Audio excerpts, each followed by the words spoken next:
interest. This is not normalized, so it has even longer data. This thick black line is the actual stock price, Standard and Poor 500 index. Okay, so it ends like early 2000, so it is like 2010 something, I think. So it is recent. Actually, it ends 2003. Issued in 2003. And then this line, this is the present discount value. They are all these stable lines are all present discount value. And then we simply discount it with this different discount factor. We use constant discount rate. In this case, we use interest rate. In this case, we use marginal rate of consumption, which is the true economic discount factor. And things that they are all stable. While stock prices are volatile, those fundamental value which we compute from discounted cash flow are all stable. So again, this is pretty much excessive volatility, and then we cannot explain much why such excessive volatility exists. And it's still a puzzle, and behavioral economists think they have an answer to that. And then there is another interesting pattern, which is predictability. Look at this. There is a stable line, and there is a fluctuation around this one. So it means that when stock price going up against this fundamental value, then what happens in the next? Stock price tends to go down, right? And stock price is below this fundamental prices, then what happens? Stock prices go up, right? So it seems this suggests another very interesting pattern. Stock price seems a bit predictable, depending on where stock price is below the line for fundamental value, or no, above the fundamental value, or below some fundamental value. Right? There is another interesting pattern. If market is efficient and people are rational, stock price shouldn't be predictable. If stock price is predictable, then people use that predictability and will make money, right? Therefore, stock price shouldn't be predictable. Anyway, that's the core of efficient market hypothesis. In efficient market hypothesis, we shouldn't be able to predict stock prices based on the information available today. And dividend, well, since dividend is like stable, it is maybe not so difficult to predict dividend. And there is even more striking pattern. This is another interesting striking pattern. Look at this one. Okay, if in this case, this present discounted, we have to predict future dividend, we have to discount it back. And in this figure, we don't even have to predict future dividend. Okay, first, this dotted line is dividend yield. It is the nominator is annual dividend, and denominator is stock price. Okay, so it is called the dividend yield. And this black line is 7-year return, 7-year stock return. So from this particular moment, you invest $1, and 7 years later, what you get? So this is a black line. Look at this. They seem very correlated. So this suggests excessive, striking predictability, isn't it? So if today's dividend yield is high, okay, in other words, annual dividend is high compared with the stock price, then expected future rate is high. Right? If today's dividend rate is low, then expected future return for the long-term return is what? Low. So it is predictable. Well, people say we don't know what's going to happen tomorrow in stock price. Maybe that's the right statement, but thing is that if we take a look at this picture, although we may not know what would happen in stock price tomorrow, we have a pretty good idea what would happen to stock price in 7 years later, in long term. So in short term, we may not know, but in the long run, we have some predictability, right? There is another puzzle. This predictability shouldn't occur. Right? Yeah. So this is like annual. So these spikes are annual 1 year stock return, and this thick line is our stock return estimated with dividend yield. Well, yeah, it is true that this 1 year forecast, our 1 year forecast more stable. It doesn't fluctuate as that much as the 1 year return, but still it is predictable. We can guess the direction of the change, right? Direction of the change. Although it does not as much, it doesn't fluctuate as much as this real stock price, but still we can capture 1 year stock price pretty much, right? So it has a predictability. In fact, this figure is similar to this one. If we think about even long-term return, long-term, so this is short-term, there is a small short-term predictability. And if we analyze the long-term predictability, then there are very strong correlation. This, so this dotted line is again log dividend yield. So we can simply take log in dividend yield. And thick line is what? Thick line is the long-term return. Long-term return. That you can do. So it move very together. So in 1 year, there is small predictability, and in the long run, there is very striking, strong predictability. So stock prices are predictable. Interesting, isn't it? Yeah. So this is again puzzle. There are a lot of theory about this, and people are still debating about this. And behavioral economists think these patterns arise because people's behavioral biases. Any question about this interesting pattern? By the way, this is US data.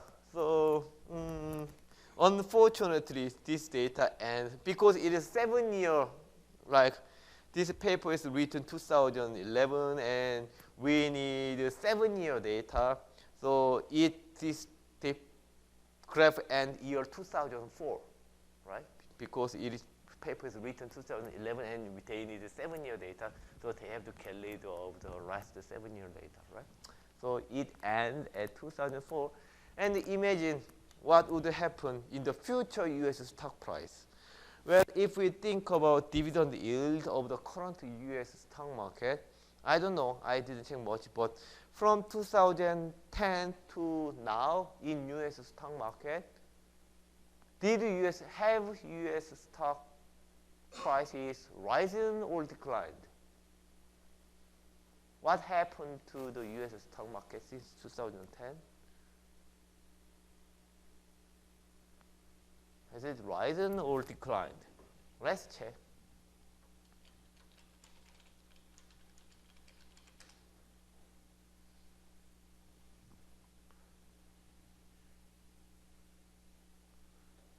Internet is slow. Very slow.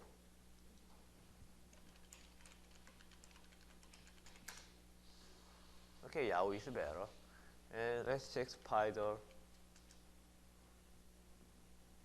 This is an ETF. Well, what is going on?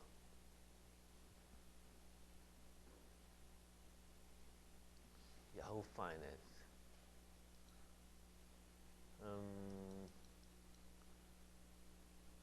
How can I find the ticker? Strange.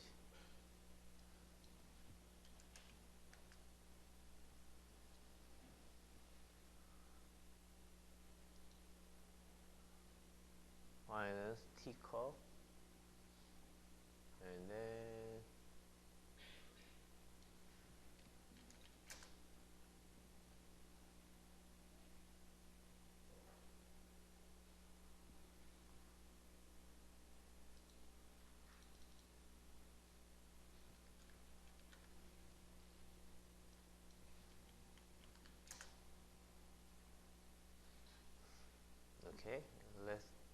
market ETFs. And then from year 2010, it's a 5 year later. So wow, U.S. stock market performed spectacularly, right? It rise 2 times. Okay, for the last 5 years, U.S. stock market goes up almost twice, right? Isn't it amazing? So twice. So since stock price, U.S. stock price went up, so if we compute the dividend yield, it should go down or go up. Which way? Go up, go down. 김영빈. Why?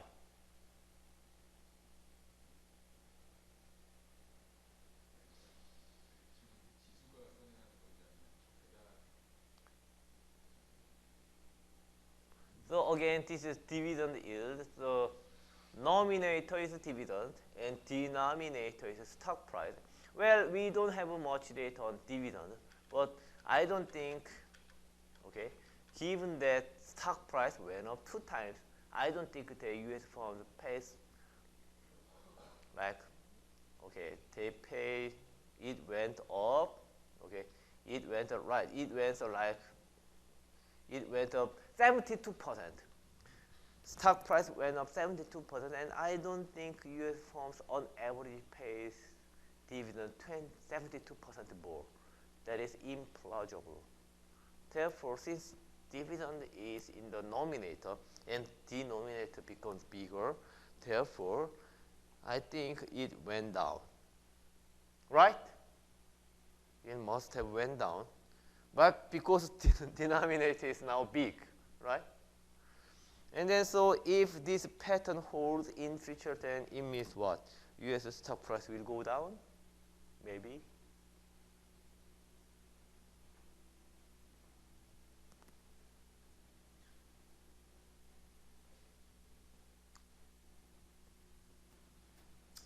Anyway, I think this has a huge implication. This predictability has a huge implication to your investment decision, and the corporate manager, like a CFOs who are interested in IPO, right? They have to do IPO when stock is overvalued, and they don't want to do IPO when stock is undervalued. And then when they make decision about M&A, when they acquire other firms, they have to decide whether they have to pay stock, whether they give cash, right? They want to give stock when they think their own firm is overvalued.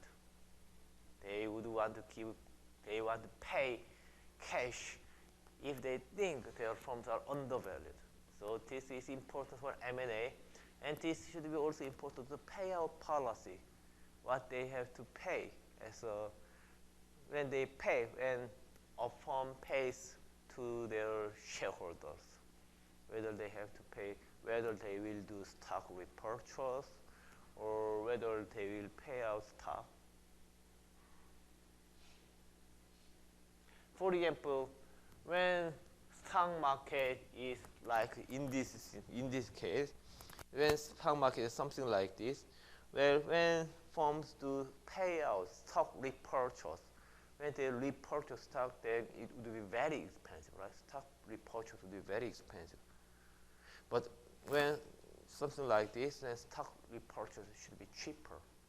And actually, that's what happened in U.S. stock market. Firms do stock repurchase more often when valuation is like this, when stock price is cheap. Anyway, the interesting part is again, long-run stock returns are predictable, and every finance people should know this predictability when they make whether invest, whether it doesn't matter. So every finance people should know this predictability because it is important whether they make investment decision or whether they make corporate finance decisions.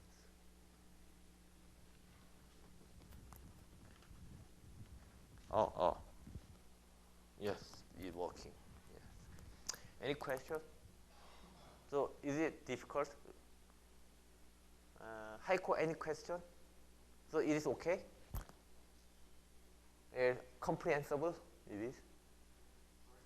Is it understandable? Do you know what I'm saying? Do you think you understand what I'm saying? Not 100%. So which part is missing? This is very important one. So everyone should know this. So Haiku, which part? So do you think you can understand this one at least? So again, this dotted line is dividend yield. You can calculate this dotted line right now. You can simply check how much dividend a firm pays. Actually, this is average of U.S. stock market.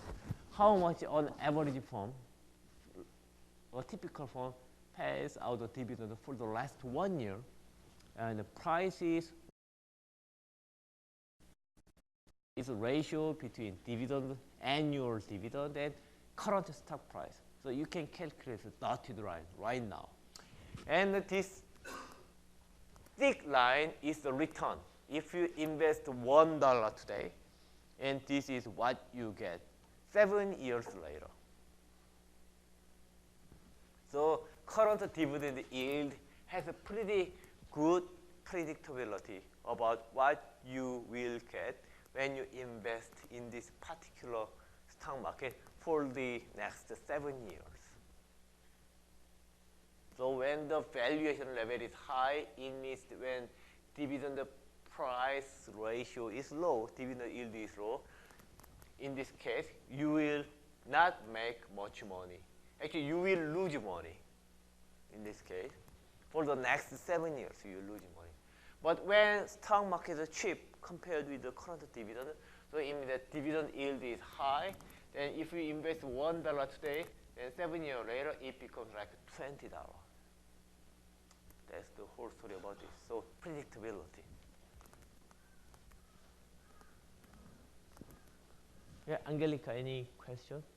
So you can understand this one? Good. Yeah. So this is pretty important one.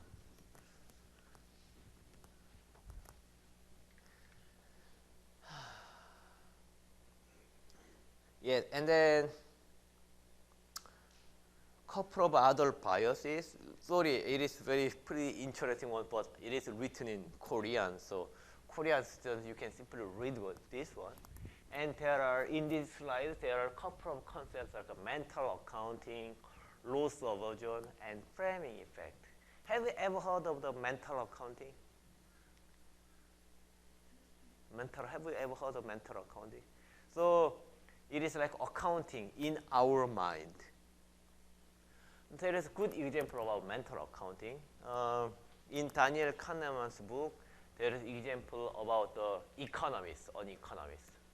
That economist donate, that economist plan to donate like $10,000 like every year. So that's pretty much right. Economist, so at the beginning of the year, he assigned like $10,000 in separate account, and then at the end of the year, he will donate that money. And then during the year, when there is unfortunate event like a speeding ticket, okay, then he puts some money out of that donation account, okay. And then if there is some accident and he has to pay some money, he subtract another money from that account. And then at the end of the year, he donates the remaining money. So like a $10,000 minus the speeding ticket, blah, blah, blah. So maybe in that way, he feels more comfortable. Okay?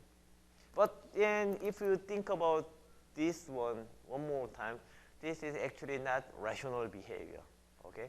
That money is just money. Okay? And then how much your utility, your happiness at the end of the year should be determined by how much you actually paid and how much money you donate. Simply mixing, simply doing narrow accounting with the donation account, and then there's a speeding ticket, and unfortunate event is like, it doesn't take into account the whole cash flow, right? So this is one example of mental accounting. Do you understand what I'm saying? Yeah. So actually, every people do this kind of mental accounting. So suppose you know one of your friends got a like how can I say? Lottery. Let's assume that one of you got a lottery between close friends. Let's say there is close friends, group of close friends, and let's assume one guy got a lottery and then he got award, lottery award, got some money, like he awarded lottery money like $10,000 for Lipton. Then what is the natural behavior he would do after he got money to friends? Well, one idea is that since he have a good fortune and he earned money through his lottery, then it is like that he treat his friends somehow. Wow, I got this $10,000 through lottery. I'm very happy, so I'll buy you a drink, something like this. That's what usually do, at least in Korea. I think it is similar in Europeans as well, given my experience, right? That's usually what is going on. But then again, does not make sense as much because even though a particular guy got like $10,000, there is not much a big difference compared to if we compare that money in the personal wealth. That's just a small amount. So in the end, who is richer or not is maybe more important when we buy something we treat other people like a drink, possibly. So, but people do so when they got the money from the lottery because they do narrow mental accounting with the lottery money. Since I earned like $10,000 through lottery, then maybe it is good to spend some money for my friend, something like that. So instead of taking account of my whole wealth, we do the narrow accounting with a small cash flow from that. So this is mental accounting. So it means in our mind we have a separate accounting. Okay, we have account for items, and then we calculate profit and loss in the narrow accounting, in the narrow item by item. And then in our mind, we don't move money. Money is fungible. Money should be moved around, but in our mind, we don't move around money in one account to the other. Like it is same to parents too. When like a parent save money, they say this is for our car, and this account is for our house, and this account is for our kids. And they keep track of the cash flow by account. Right?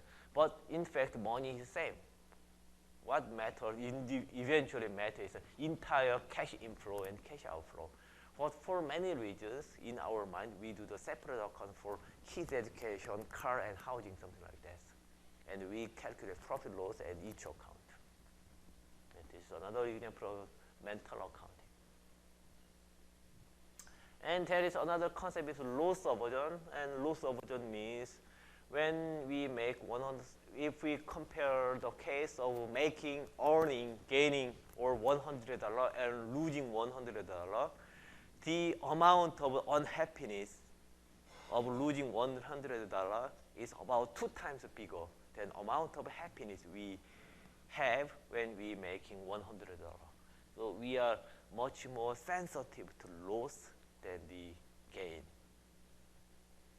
Although there is the same amount of the gain and loss, we are much more sensitive to the loss. That is called the loss aversion. And it is important in finance because in finance we have a pattern called the disposition effect. Has anyone heard about the disposition effect? Disposition effect means when people trade stock, when stock price goes down, they usually don't sell their stock. But when stock price goes up, they are willing to sell it. That does not make sense because when we trade stock, when we make decision about buying or selling stock, we should take into account what's going to happen to that stock in the future, right? Whether its performance is good or bad in the past, it's just a sunk cost. It shouldn't affect our trading decision about stock. Future prospect matters only, right? But in fact, when people trade, whether they made money or whether stock price went up or went down actually makes great difference. The reason is like this. When stock prices go down, well, Suppose you invest $100 per particular stock, and now assume that the stock price is unfortunately only $50. And then in that case, you don't want to sell those stock because as soon as you sell the stock, you have a minus $50 realized. You have to, actually you receive only half of the cash. But if you don't sell the stock, then it is not yet realized, so you feel actually more comfortable about this. So people don't trade, don't sell the stock until the stock price go up again, maybe. But when stock price becomes $200 from $100, then you are willing to sell the stock, because as soon as you sell the stock, then you receive $100 fresh cash, and you feel a lot better. Again, because of that loss aversion, so it is all from loss aversion. Because people hate realizing the loss, and people like realizing the profit. They sell the stock when actually stock price went up, and they don't sell the stock when stock price went down. Actually, some people even do more dramatic things. When they invest $100 and stock price becomes half, actually some people actually invest more money in it by thinking that now it is cheaper and then something like this. Although what matters is the future price. So it is called the disposition effect. There is asymmetry in trading between selling and buying. And many people are subject to this disposition effect. You guys don't have this kind of experience, no? Have you ever did stock trading before? No, never. You never invested in stock market. Laura, how about you? Have you ever? No, you never bought stock before. Okay. Anyway, this kind of disposition effects is prevalent. One interesting thing is that when people actually learn finance through working, so if we compare professional traders and like ordinary investors are subject to the disposition effect, but professional traders, they don't show this disposition effect. Okay? They are willing to sell even if when they make money, when they lost money, right? So given that with the trading experience, they can get over this disposition effect. And this disposition effect, in other words, this disposition effects tell the difference between professionals and then just ordinary investors. Because remember, so when you do the stock, I think everybody in this class will do stock trading someday in the future, and remember the disposition effect. When you lose money in some stock and you use your stock, you think the stock price don't have a future, just give up, just let it go, okay, and sell it. Don't be the slave of this disposition effect. Okay? Because that's what professional traders do. And another one is a framing effect. Framing effect is also very interesting. And when people explaining framing effects, there is a famous example called the Asian disease. The Asian disease. Let's assume there is a hypothetical disease, terrible disease, called Asian disease. Let's assume that. And then in the disease, 600 people will die unless we don't do anything. Let's assume that 600 people will die.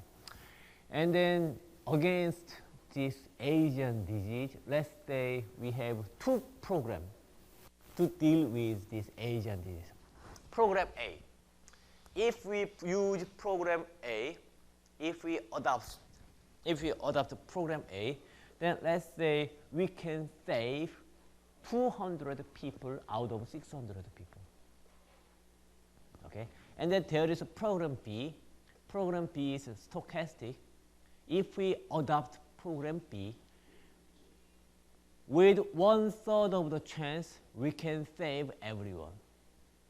But with 2/3 chance, we can save no one. We cannot save anyone. Okay, so we have a program A and program B. Which one we have to choose? Program A, if you think we have to choose program A, please raise your hand. In program A, we can save you can save 200 people for sure out of 600. In program B, 1/3 of the chance everyone survived, 2/3 of the chance no one survived. Program, if you support program A, please raise your hand. So there is actually no answer. It's just survey. Okay, 7. Raise your hand if you support program B. So only Laura supports program B. How about you? You don't support any of them? And if you don't support any of them, all 600 people will die, right? So that is not the answer. So you have to pick one of them. B would be more interesting. Excellent. So actually, majority of the people chose program A in our classroom, and actually, it is true in the survey, 70% of the people choose program A in practice. Okay, then let me ask question the other way around. So again, there is Asian disease, and because of Asian disease, 600 people will die if we don't do anything. And there is program A. If we adopt program A, then 400 people will die. If we adopt program 2, with 1/3 of the chance, no one die. And with 2/3 of the chance, 600 people, everyone will die. Okay, again, in program A, so basically it is restatement. In program A, 400 people will die for sure. And program B, 1/3 of the chance, no one die. And 2/3 of the chance, 600 people will die. So let me ask a question. What program do you support now? Program A or program B, Victor? Program B sounds More interesting now? No, more. Okay, Laura, what do you think? Still, do you support program B or A? I think we have to assume some risk sometimes. The outcome might be much more better in program B than program A. Okay. So, Yeonjung, if we restate it different, do you want to change your answer? No, still program A. Of course, in this case, because I asked you 2 versions of paper simultaneously, so you may not want to change your answer. Is there anyone who want to change the answer? Okay, you want to change the answer. Why is that? 네. 그렇지, 400명 확실하게 죽는 것보다 3분의 1의 찬스로 아무도 안 죽을 수 있으니까. So yes, so his answer is that in the later version of the problem, in program B, in program A, 400 people will die for sure, but in program B, we have 1/3 of chance we can save everyone, no one die. So he want to change the answer. And actually, when we asked this question, 2 versions of question to the different group of people, and then in first version, in the saving version, saving 200 people version, and majority of the people choose A. But when we ask question in the different version, like dying question, 400 people will die version, and in this case, majority of people choose actually B, program B, like 70%. So by just restating the problem with how much is saved, how much will die, people change the answer. And this is but they are exactly identical problem, and mathematically they are equivalent, but people's answer changes dramatically depending on how we frame the question. So this is framing effect.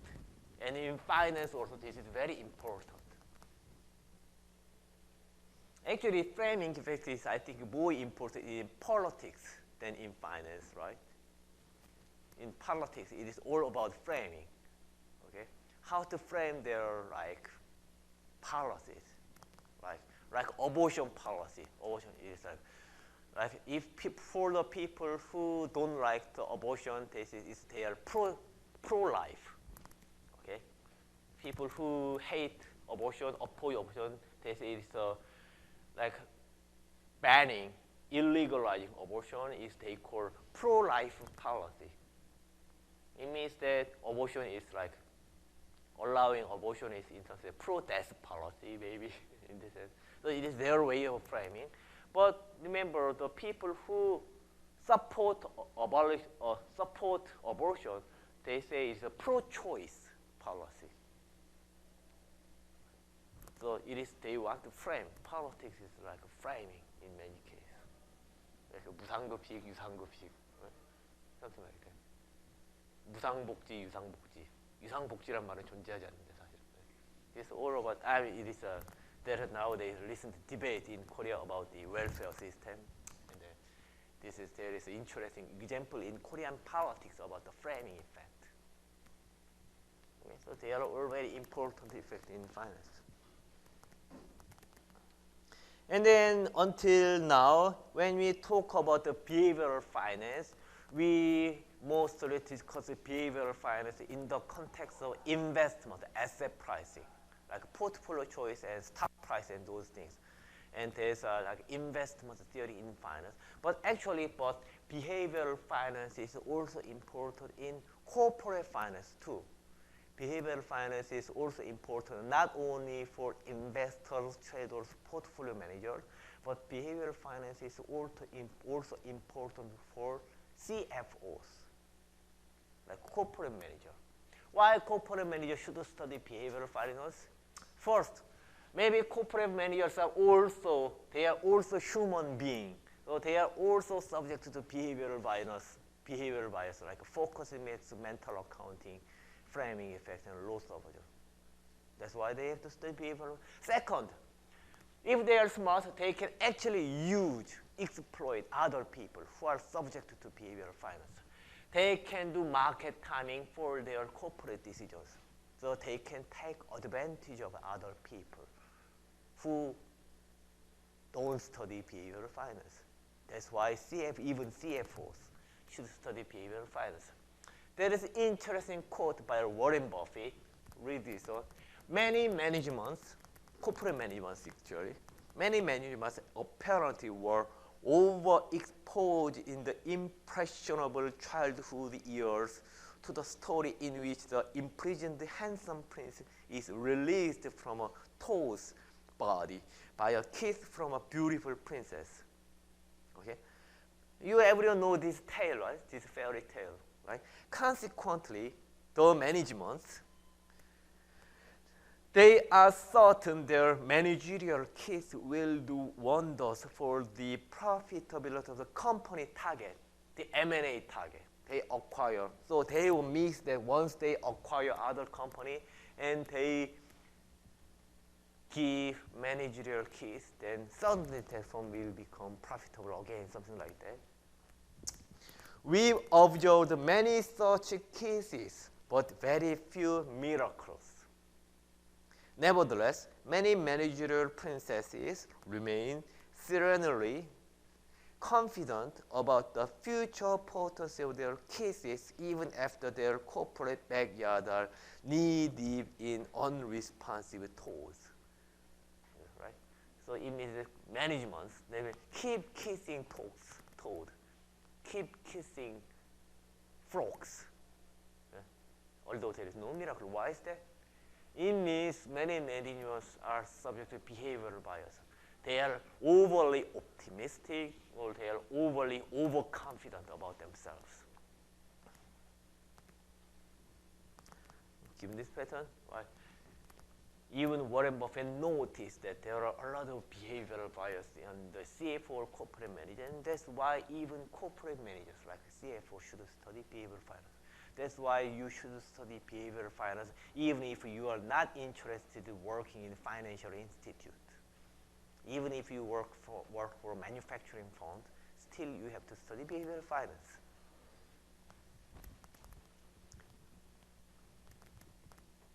There are examples.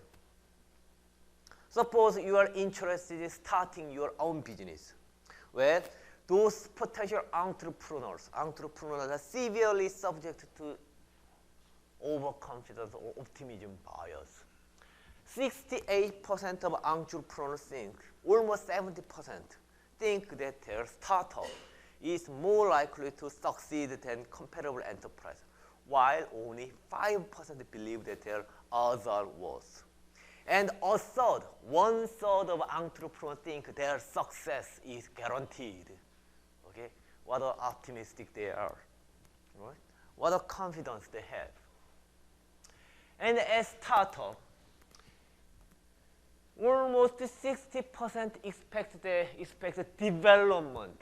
They think you will be getting better.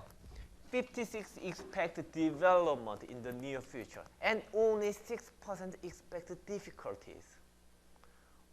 Right? They are very overconfident. However, in reality, let's see the reality. Only half of all startups survive more than 3 years. Right? And actually, exactly same entrepreneurs, when we ask exactly same question again to the same people 3 years later, well, entrepreneurs now become very pessimistic.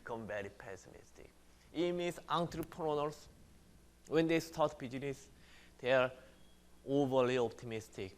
They are overconfident. Another interesting one.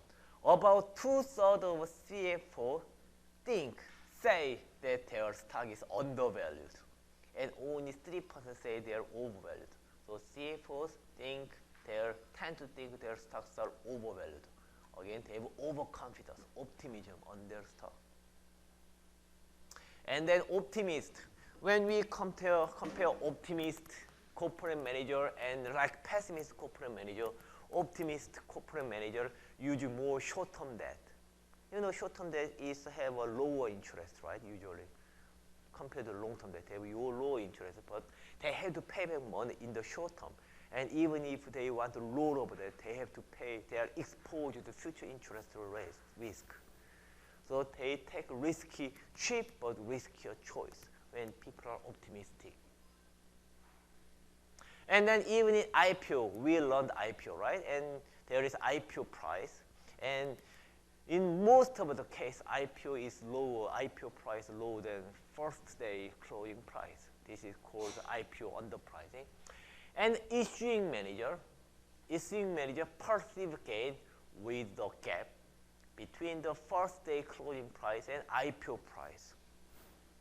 So corporate managers, at the IPO, when they calculate profit and loss, many people think profit is the jump from IPO price to the closing price. But that shouldn't be true, because IPO prices are almost always tend to be undervalued. And they are sometimes actually deliberately undervalued. So there is always jump. So IPO price is not a correct reference point to calculate profit and loss. And they still do. And then worst thing is that when they hire investment banks again as an underwriter, they use this perceived gain and loss to make the decision. And they tend to rehire underwriters based on this perceived gain and loss. So this is stupid things, right? Even smarter CFO do these stupid things.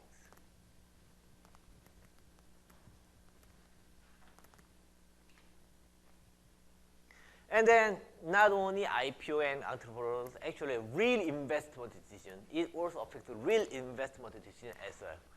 In the survey on the energy industry, scholars found that they compare their planned cost when they make a business plan. There is an investment cost at the planning stage, and there is actual cost after the project, right?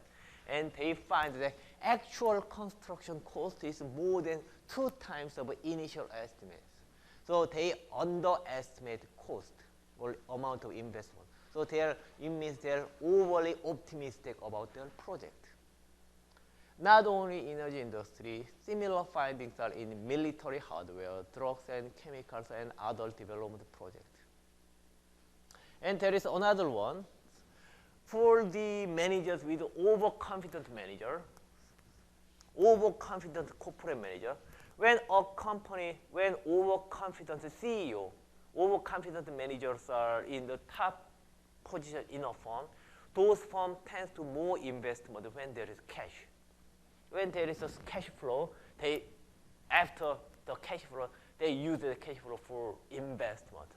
So the sensitivity of investment to cash flow is very sensitive.